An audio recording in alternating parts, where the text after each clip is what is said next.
अस्सलाम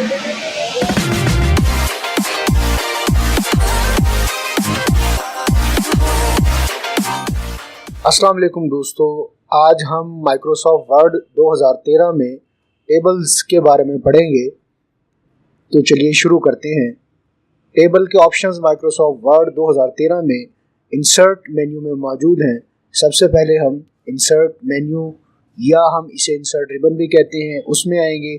उसमें आने के बाद हम ये टेबल का ऑप्शन है ऐड अ टेबल, इस पर क्लिक करेंगे। यहाँ से हम अपनी मर्ज़ी से जितने भी हमने रोज़ और कॉलम्स को लेना हो यहाँ से हम ले सकते हैं। जैसे कि मैंने 4 रोज़ और 4 कॉलम को सिलेक्ट किया है। इसके बाद आप क्लिक कर दें तो 4 रोज़ एंड 4 कॉलम्स जो हैं वो टेबल के बन जाएंगे।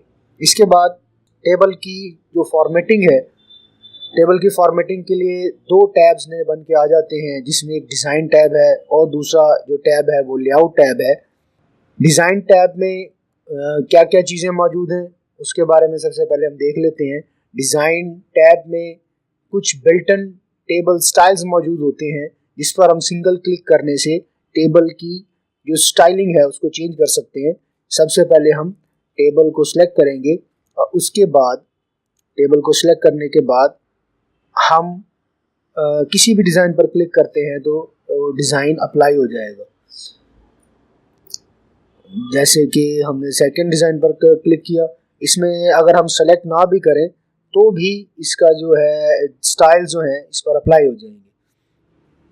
ये मुख्तलिफ किस्म के इसमें डिज़ाइन मौजूद हैं, स्टाइल्स जिसे हम कह सकते हैं।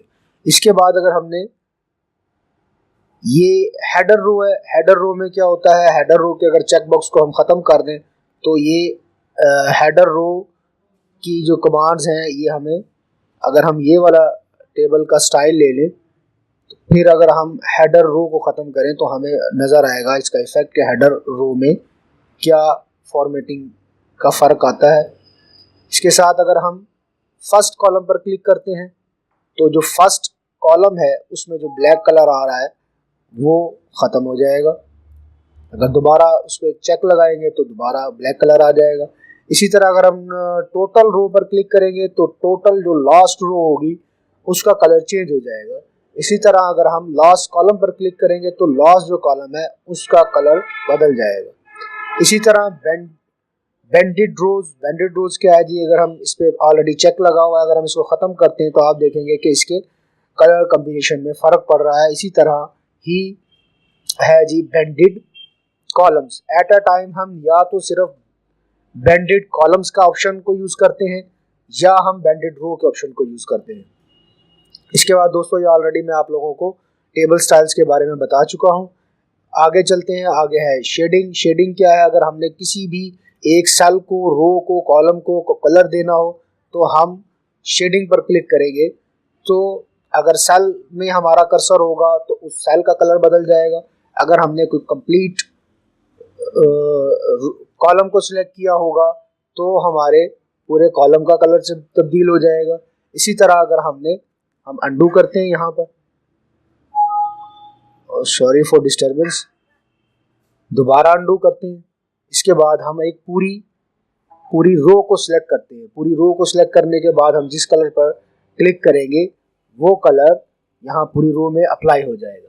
इसके साथ अगर हम अपने टेबल को एक्सटेंड करना चाहते हैं, मज़ीद रो और कॉलम्स को इंसर्ट करना चाहते हैं, तो उसका बहुत ही आसान सा तरीकाकार ये है कि आखिरी जो सेल है उसमें अपने कर्सर को ले आएं और उसके बाद कंप्यूटर पर मौजूद टैब के बटन को अगर हम दबाएंगे तो हमारे जो रोज़ है वो 1 बाय 1 हमारी रो एक्सटेंड होती चली जाएगी।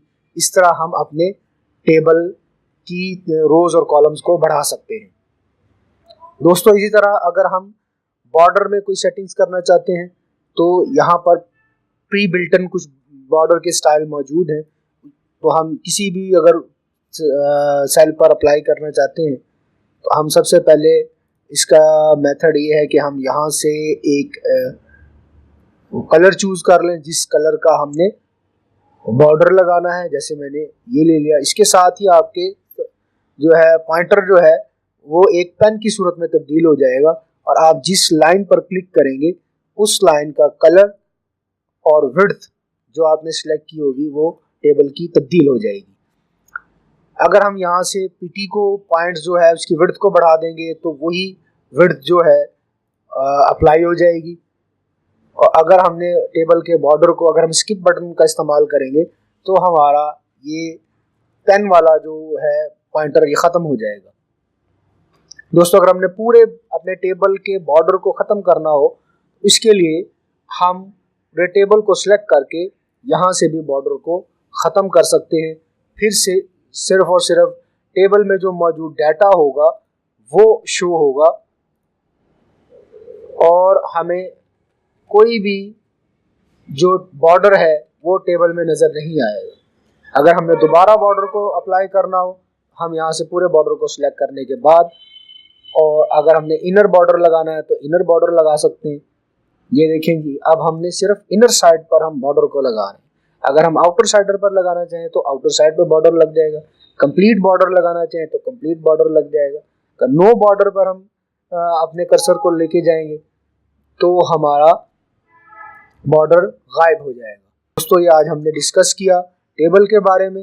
हमारी इसी तरह की मज़ीद वीडियोस को देखने के लिए हमारे चैनल को सब्सक्राइब करें और बेल के आइकन पर क्लिक करना मत भूलिए।